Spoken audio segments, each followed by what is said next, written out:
yang hina ini, kita semua sebagai manusia tidak sepantasnya untuk menjadikan Allah Subhanahu wa taala sebagai spekulasi. Menjadikan agama Allah sebagai spekulasi. Menjadikan akhirat sebagai spekulasi, permainan, sebagai pertaruhan. Sedikit saja kita salah, amblas hidup kita ini, dunia dan akhirat kekal abadi. Na'udzubillahi min dzalik. Ma'asyiral ikhwan rahimakumullah. Kita semua menyadari dan harus senantiasa menyadarkan diri kita bahwa kita ini adalah hamba Allah yang diberi kesempatan sesaat. Jadi apa yang harus kita antisipasi agar dalam waktu yang sesaat ini kita mendapatkan kebahagiaan yang kekal abadi? Nah, kita harus benar-benar paham, harus benar-benar mengerti sehingga tidak mudah tertipu, sehingga kita memiliki imun body, daya tahan. Yang ada sekarang ini orang tidak memiliki daya tahan ketika menghadapi cobaan-cobaan yang memang sudah menjadi sunnatullah. Kita mau menjadi orang yang beriman, yang penting saya berzikir kepada Allah, yang penting saya sholat, yang penting saya ibadah. Kita lupa bahwa kita dalam hidup sebagai umat Islam ini punya suatu tanggung jawab yang besar, punya suatu misi yang besar, misi yang telah dibebankan oleh Allah Subhanahu wa taala kepada Nabi Muhammad SAW, yang justru misi yang dipikulkan kepada Nabi Muhammad SAW itu menjadi suatu kemuliaan yang tiada tandingannya. Dan misi itu pula yang telah diberikan kepada umat beliau baginda Rasulullah SAW, yaitu kepada kita semua ini untuk menjalankan misi perjalanan, misi kebahagiaan hidup yang sesungguhnya, baik di dunia maupun di akhirat kelak. Misi itulah yang sekarang ini sedang kita jalani. Jadi kalau kita menyadari hidup kita bukan hanya untuk berzikir, bukan hanya untuk beribadah saja, ya, secara individu maupun secara berjamaah, tapi kita punya misi yang sangat agung. Sebagaimana yang disebutkan oleh Allah Subhanahu wa taala dalam firman-Nya, "Kuntum khaira ummatin ukhrijat linnas." Kalian adalah sebaik-baik manusia, sebaik-baik umat Rasulullah SAW. Itu luar biasa sayangnya Allah kepada umat baginda SAW. Sebaik-baik umat, ta'muruna bil ma'ruf, untuk senantiasa menjadikan misi dan visi hidupmu mengajak manusia kepada Allah Subhanahu wa taala. Misi kita itu mengajak kepada kebenaran. Dengan apa? Ta'muruna bil ma'ruf, senantiasa menganjurkan, berdakwah, mengajak kepada yang benar, kepada yang baik menurut Allah dan Rasulullah SAW. Wa tanhauna 'anil munkar, dan berusaha untuk mencegah kemungkaran. Wa tanhauna 'anil munkar wa tu'minuna billah, dan beriman kepada Allah. Mengapa kok kalimat beriman kepada Allah ini diletakkan di akhir? Pertamanya apa? Kita ini sebaik-baik umat katanya, ya toh, yang amar ma'ruf, nahi mungkar, dan beriman. Loh, kok beriman? Kan mestinya beriman dulu. Karena iman yang benar, yang lempeng, yang sempurna tidak mungkin akan terwujud sebelum kita berjuang menegakkan amar ma'ruf nahi mungkar. Jadi kalau orang mengatakan saya Islam, tapi ada aliran-aliran sesat yang berusaha menyebarkan alirannya merajalela, dia merasa tenang-tenang saja, tidak berusaha untuk membendung, memberantas, berarti imannya cek keri.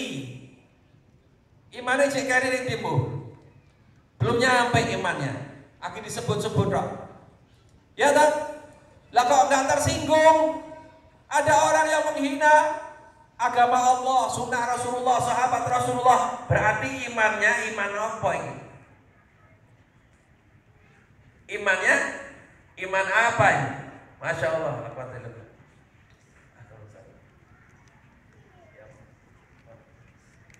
Berarti imannya iman sih belum sampai standar.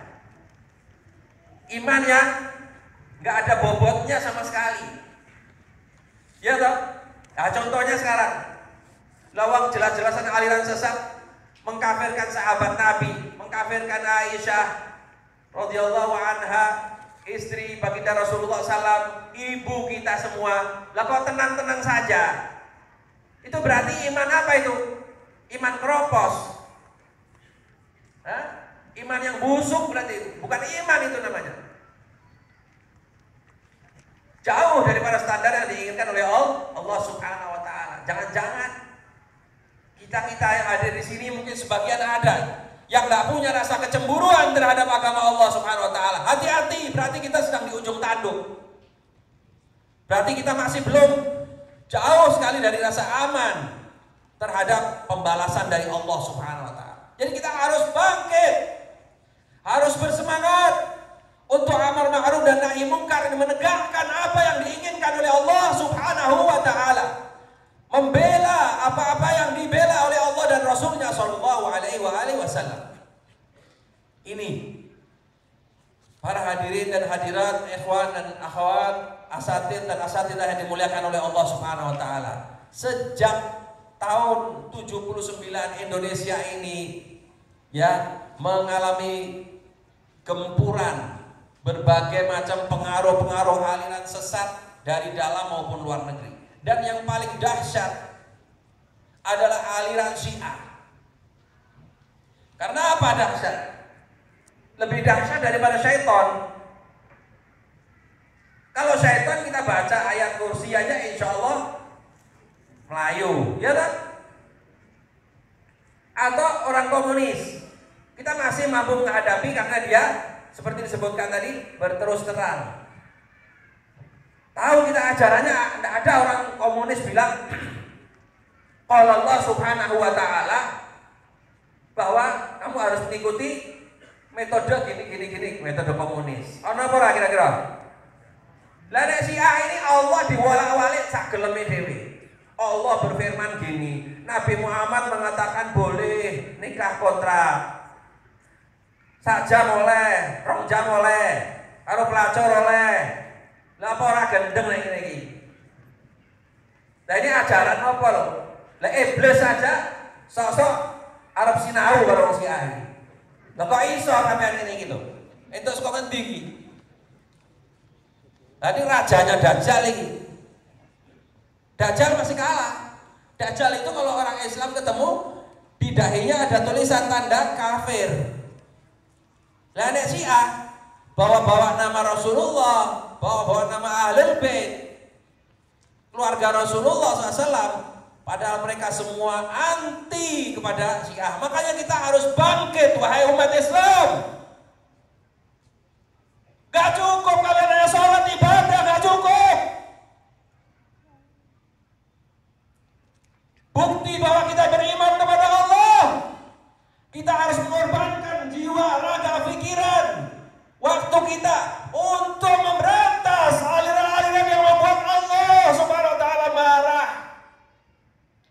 yang membuat Rasulullah SAW dihina. Masa ajaran Rasulullah mengajarkan bahwa istri beliau di neraka, Aisyah di neraka, bahkan dalam syahadatnya orang-orang Syiah yang sudah terang-terangan, kebanyakan ini masih berpura-pura. Orang Syiah ini kebanyakan takyahnya karena mereka membawa riwayat hadis dari Imam Ja'far yang mengatakan bahwa 90% dari agama kita ini takyah, pura-pura. Jadi repot, kabeh ngapusi.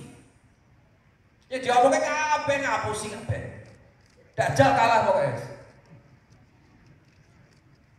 Ya, Aisyah dikafirkan, Abu Bakar Siddiq dikafirkan, Umar bin Khattab dikafirkan. Saya dulu waktu sekolah di Mesir, saya pernah terpedaya, tertipu juga sama aliran iblis ini. Pernah saya sementara waktu. Karena apa? Di awalnya mereka memuji-muji keluarga Rasulullah. Mereka mengatakan kami tidak membenci sama sekali kok sama sahabat Nabi Abu Bakar, Umar, kami nggak benci kok katanya. Cuma ngeritik katanya. Mulai. Oh cuma ngeritik, ya udah. Kalau kritik itu asalkan ilmiah nggak apa-apa. Makanya beberapa ulama Ahlus Sunnah sekarang ini Yang tadinya genah dadi ra genah gara-gara membuka pintu kritik, pintu setan. Pintu kritik iki mbok bukaan pintu kritik gawa awakmu dhewe. Awakmu dhewe nek diitung-itung kesalahane pirang yuta. Hah? Lah kok mikir kritik sahabat Nabi sing wis dijamin karo Gusti Allah. Apa ora wedi to sampean karo Gusti Allah? Apa gak takut kalian kepada Allah? Gak ada sama sekali mereka itu takut sama Allah. Allah itu dijadikan bahan permainan doang. Kalau kita katakan Allah dalam Al-Quran menyebutkan dalam surat At-Taubah ayat 100, was-sabiqun was-sabiquna al-awwaluna minal muhajirin wal ansar walladzina taba'uhum bi ihsanin radhiyallahu anhum wa radu anhu. Allah jelas-jelas dari Al-Quran ini sudah memastikan, memberi jaminan. As-sabiqun al-awwalun, orang-orang awal yang beriman kepada Rasulullah, yang berhijrah, yang berjihad, sudah jelas-jelasan mereka itu adalah orang-orang yang diridhoi oleh Allah. Lah kok orang Syiah bilang kose ketake ra sesuai karo hawa nafsuku iki. Gusti Allah ketake keliru iki. Wong Syiah ya ngono kuwi. Saenak-enake ngomong ndak mikir sama sekali dia. Saya sudah pernah bertemu dan berinteraksi dengan banyak di antara mereka, di antaranya Ayatullah sendiri. Di Mesir itu ada Ayatullah Rifai namanya, pelarian politik dari Irak. Dan kelihatannya kan dari penampilan dan sebagainya, pencitraan, Masya Allah, luar biasa. Jadi saya banyak mengerti. Dari situ saya pelajari, tapi saya masih praduga tak bersalah. Oh, kita orang Indonesia sedikit-sedikit semua praduga tak bersalah. Komunis ya praduga tak bersalah. Ya tak? Padahal sudah jelas-jelasan ngungkuli salah. Izin praduga terus nanti diinjek-injek. Mula kuwi dijajah kalau Belanda 350 tahun. Maka perlu hati-hati. Jangan sembarang sangka baik. Saya sangka baik, saya mulai mempelajari kitab-kitab tentang revolusi. Wah, ini apa ini revolusi?